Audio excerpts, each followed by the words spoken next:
মধ্যপ্রাচ্যে নিরস্ত্র নিপীড়িত নির্যাতিত ফিলিস্তিনিদের উপর দখলদার ইসরায়েলি বাহিনীর হামলা চলছে। আমাদের হাতে এসেছে গুরুত্বপূর্ণ আপডেট আন্তর্জাতিক সংবাদ।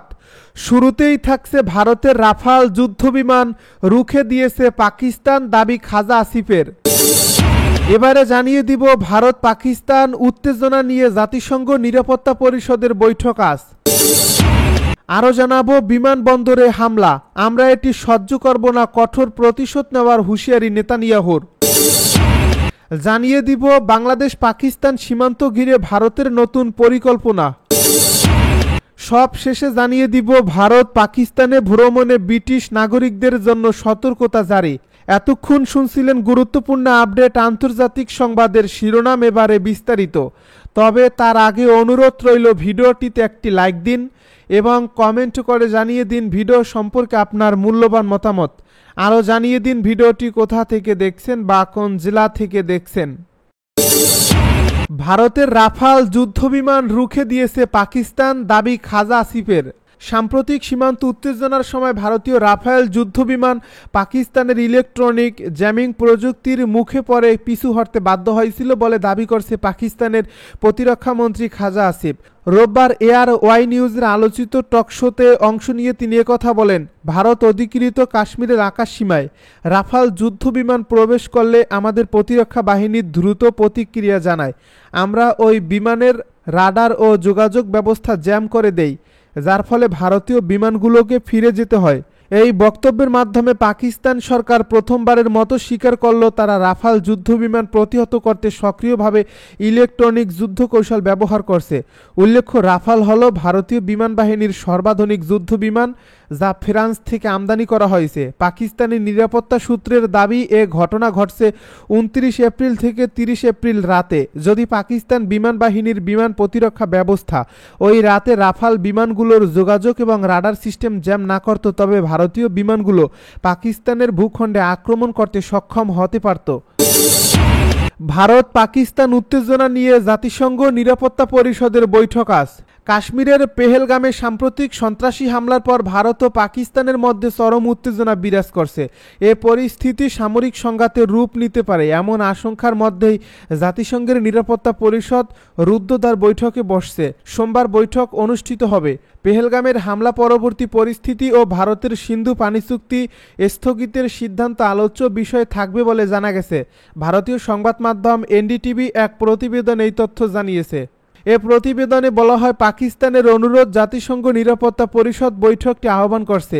এতে পেহেলগাম হামলার পর ভারতের প্রতিক্রিয়া এবং সিন্ধু পানি চুক্তি স্থগিতের মতো একতরফা সিদ্ধান্ত নিয়ে আলোচনা হবে।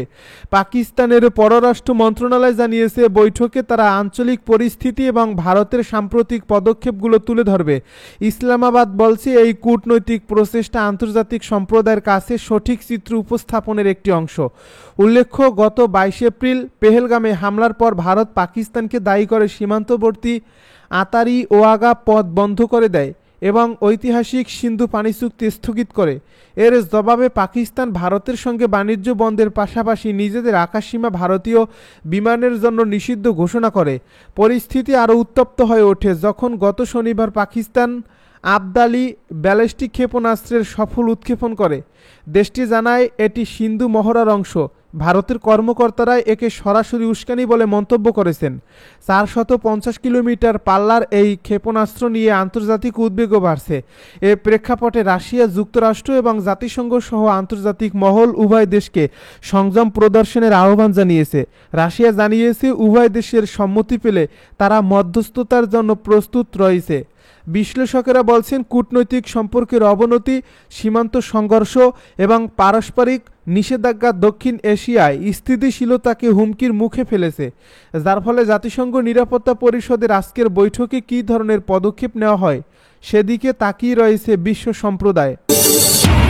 বিমানবন্দরে হামলা, আমরা এটা সহ্য করব না, কঠোর প্রতিশোধ নেওয়ার হুঁশিয়ারি নেতানিয়াহুর। ইসরায়েলের প্রধান বিমানবন্দরে ব্যালিস্টিক ক্ষেপণাস্ত্র হামলা চালিয়েছে ইয়েমেনের হুতি বিদ্রোহীরা। এ ঘটনার জেরে হুতি বিদ্রোহী ও তাদের পৃষ্ঠপোষক ইরানের বিরুদ্ধে প্রতিশোধ নেওয়ার অঙ্গীকার করেছেন ইসরায়েলি প্রধানমন্ত্রী বেনিয়ামিন নেতানিয়াহু। তিনি বলেন, আমরা এটা সহ্য করব না, তাদের বিরুদ্ধে কঠোর প্রতিশোধমূলক পদক্ষেপ নেব। আজ সোমবার এ তথ্য জানিয়েছে বার্তা সংস্থা এএফপি। সামাজিক মাধ্যম টেলিগ্রামে প্রকাশিত ভিডিওতে নেতানিয়াহু বলেন, অতীতেও ইরানের সমর্থনপুষ্ট বিদ্রোহীদের বিরুদ্ধে ব্যবস্থা নিয়েছে ইসরায়েল, ভবিষ্যতে নেবে। এবারের হামলার পদক্ষেপ এক দফায় নেওয়া হবে না, বরং বেশ কয়েক দফায় নেওয়া হবে। পরবর্তীতে এক্সে দেওয়া পোস্টে নেতানিয়াহু বলেন, নিজেদের পছন্দ অনুযায়ী বেছে নেওয়া সময় ও অবস্থানে ইরানকে জবাব দেবে ইসরায়েল। ইসরায়েলি প্রেসিডেন্টের কার্যালয়ের বরাত দিয়ে টাইমস অফ ইসরায়েল জানিয়েছে, ইসরায়েলের সফররত সাইপ্রাসের প্রেসিডেন্টের সঙ্গে বৈঠকে নেতানিয়াহু উল্লেখ করেন, আমরা এবং আমাদের সঙ্গে গোটা বিশ্ব এখন হুতিদের হুমকির মুখে। আমরা এটা সহ্য করব না, তাদের বিরুদ্ধে কঠোর প্রতিশোধমূলক পদক্ষেপ নেব। আমাদেরকে সব সময় মনে রাখতে হবে যে হুতি তাদের পৃষ্ঠপোষক ইরানের নির্দেশ অনুযায়ী এবং তাদের সহায়তা নিয়ে এসব কার্যক্রম পরিচালনা করে। আমরা ইরানকে যথোপযুক্ত সতর্ক বার্তা দেব এবং তা দেওয়ার জন্য যা করণীয় তাই করব। তারা জানবে আমরা এ ধরনের কার্যক্রম সহ্য করব না। বাংলাদেশ পাকিস্তান সীমান্ত ঘিরে ভারতের নতুন পরিকল্পনা। পাকিস্তান ও বাংলাদেশ সীমান্তে নজরদারি ও নিরাপত্তা আরও জোরদার করতে ভারত সরকার সীমান্তরক্ষী বাহিনী বিএসএফের জন্য 16টি নতুন ব্যাটালিয়ন গঠনের চূড়ান্ত অনুমোদনের পথে রয়েছে। পাশাপাশি পূর্ব ও পশ্চিম সীমান্তে 2টি ফরওয়ার্ড হেডকোয়ার্টার বা ফিল্ড কমান্ড ঘাঁটি স্থাপন করার সিদ্ধান্ত নেওয়া হয়েছে। সরকারি সূত্রের বরাতে ভারতীয় বার্তা সংস্থা পিটিআই এই তথ্য জানিয়েছে। এ প্রতিবেদনে বলা হয়েছে, প্রতিটি ব্যাটালিয়ন 1000-এর বেশি সেনা নিয়ে গঠিত। এই নতুন ইউনিটগুলোতে মোট 17,000 সদস্য যুক্ত হবেন। বর্তমানে বিএসএফের ব্যাটালিয়নের সংখ্যা 193। নতুন ইউনিটগুলো গঠিত হলে মোট সদস্য সংখ্যা আরও বাড়বে। এই পরিকল্পনাটি এরই মধ্যে নীতিগত অনুমোদন পেয়েছে। এখন শুধু কেন্দ্রীয় অর্থ মন্ত্রণালয় সহ কিছু চূড়ান্ত প্রশাসনিক অনুমোদনের অপেক্ষা। অনুমোদন পেলে আগামী 5 থেকে 6 বছরের মধ্যেই ধাপে ধাপে এই ইউনিটগুলো গঠন করা হবে। নতুন ফরওয়ার্ড হেডকোয়ার্টার দুটির মধ্যে একটি গঠিত হবে জম্মুতে, যার লক্ষ্য ভারত পাকিস্তান সীমান্তে নিরাপত্তা জোরদার করা। অন্যটি স্থাপন করা হবে মিজোরামে, যা ভারত বাংলাদেশ সীমান্তে নজরদারি ও গোয়েন্দা তৎপরতা আরও কার্যকর করবে। এই হেডকোয়ার্টার দুটি সংশ্লিষ্ট অঞ্চলে ফোর্সের কর্মকৌশল সমন্বয় ও জরুরি পরিস্থিতিতে দ্রুত প্রতিক্রিয়া জানাতে সহায়ক হবে। বিশ্লেষকদের মতে, শেখ হাসিনার নেতৃত্বাধীন সরকারের পতনের পর বাংলাদেশ সীমান্তে এবং কাশ্মীরের পেহেলগামে সাম্প্রতিক হত্যাকাণ্ডের পর পাকিস্তান সীমান্তে নিরাপত্তা পরিস্থিতি জটিল হয়ে উঠেছে। এই প্রেক্ষাপটেই বিএসএফের সক্ষমতা বাড়াতে কেন্দ্রীয় সরকার নতুন এই পরিকল্পনা এগোচ্ছে। বর্তমানে বিএসএফের পূর্ব ফ্রন্টিয়ারে আসাম ভিত্তিক মিজোরাম কাছার হেডকোয়ার্টারের অধীনে শিলচর, আইজল ও মণিপুরের 3টি সেক্টর রয়েছে। আর পশ্চিম ফ্রন্টিয়ারে জম্মু সীমান্তে রাজৌরি, সুন্দরবনি, জম্মু ও ইন্দ্রেশ্বর নগরে 4টি সেক্টরের দায়িত্বে রয়েছেন ডেপুটি ইন্সপেক্টর জেনারেল পদমর্যাদার কর্মকর্তারা। নতুন হেডকোয়ার্টার স্থাপনের ফলে এ সেক্টরগুলোতে সমন্বয় ও কার্যক্রম আরও গতিশীল হবে বলে মনে করা হচ্ছে। ভারত পাকিস্তানে ভ্রমণে ব্রিটিশ নাগরিকদের জন্য সতর্কতা জারি। পহেলগাঁওয়ে হামলার ঘটনার পর দুই প্রতিবেশী ভারত পাকিস্তানের উত্তেজনা চরমে পৌঁছেছে। এমন পরিস্থিতিতে নিজেদের নাগরিকদের জন্য পাকিস্তান ও ভারত ভ্রমণ সতর্কতা জারি করছে যুক্তরাজ্য। সোমবার এক প্রতিবেদন এই খবর দিয়েছে ARY নিউজ। ব্রিটিশ সরকারের পক্ষ থেকে জারিকৃত সতর্কতায় বলা হয়েছে, পাকিস্তান ভারত সীমান্ত এবং নিয়ন্ত্রণ রেখা সংলগ্ন অঞ্চলগুলোতে নিরাপত্তা ঝুঁকি রয়েছে, তাই নাগরিকদের এই অঞ্চলগুলোতে ভ্রমণ না করার পরামর্শ দেওয়া হয়েছে। ব্রিটেনের পররাষ্ট্র দপ্তরের বিবৃতিতে বলা হয়েছে, বর্তমান পরিস্থিতিতে বিবেচনায় ভারত ও পাকিস্তানে নির্ধারিত বা পরিকল্পিত ভ্রমণ স্থগিত রাখাই বাঞ্ছনীয়। এছাড়া সীমান্ত এলাকায় সম্ভাব্য সংঘাত ও সামরিক সরবতার ঝুঁকির কথাও তুলে ধরা হয়। উল্লেখ্য, এর আগেই পেহেলগাঁয়ে হামলার ঘটনার পর যুক্তরাষ্ট্র, পাকিস্তান ও ভারতের জন্য একই ধরনের ভ্রমণ সতর্কতা জারি করেছিল।